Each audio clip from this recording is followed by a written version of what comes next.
என் பெயர் ஸ்ரீபாரதி. என் இயற்பெயர் சுப்பையா என்கிறார் சுப்பிரமணியர். பிறந்த ஊர் தூத்துக்குடி மாவட்டம் எட்டயாபுரம். பிறந்த ஆண்டு 11/12/1882. பெற்றோர்கள் சின்னசாமி ஐயார், இலக்குமி அம்மாள். மனைவி செல்லம்மா.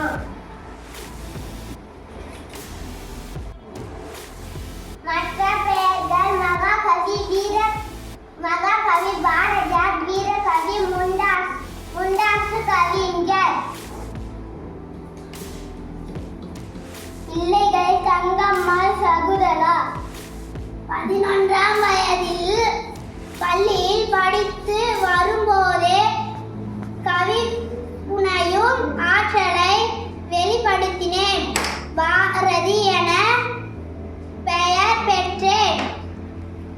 பாரதி என்றால் கல்வி கடவுள் சரஸ்வதியின் அனுகிரகம் பெற்றவர் என்று பொருள். நான் எழுதிய தாயின் மணிக்கொடி பாடல் தமிழக அரசால் கொடி பாடலாக அங்கீகரிக்கப்பட்டுள்ளது.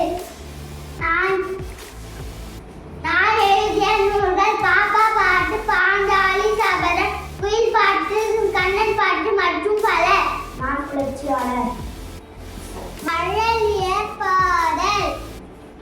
ஓடி விளையாடு பாப்பா, நீ ஒழிந்திருக்கல்லாவாது பாப்பா, கூடி விளையாடு பாப்பா, ஒரு குழந்தையை வையாதே பாப்பா. அச்சமில்லை அச்சமில்லை அச்சம் என்பதில்லையே, உச்சி மீது வானின்று வீழ்கின்ற போதினும், துச்சமாக எண்ணி நம்மை தூடு செய்த போதினும், அச்சமில்லை அச்சமில்லை அச்சம் என்பதில்லையே, சுதந்திரம் வேட்கை தூண்டினேன். சிந்து நதியின் மிசை நிலவினிலே சேரன நாட்டிலம் பெண்களுடனே, சுந்தர தெலுங்கினில் பாட்டிசைத்து தோணிகளோட்டி விளையாடி வருவோம். இதழ்கள் சுதேசமித்ரன், விஜயா போன்ற நாளிதழ்களை வெளிப்படுத்தினேன்.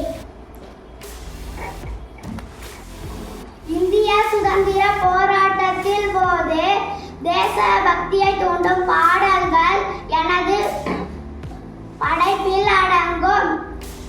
பெண் விடுதலைக்காகவும், ஜாதி மறுப்பு, குழந்தை திருமணத்திற்கு எதிராக போராடினேன்.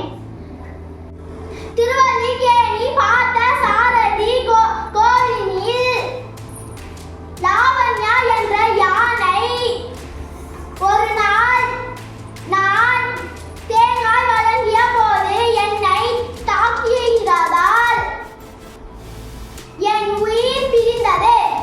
நான் விவேகானந்தின் சீரான சகோதரி நிவேதத்தை தமது குருவாக கருதினேன். வாழ்ந்த காலம் 39 ஆண்டுகள்.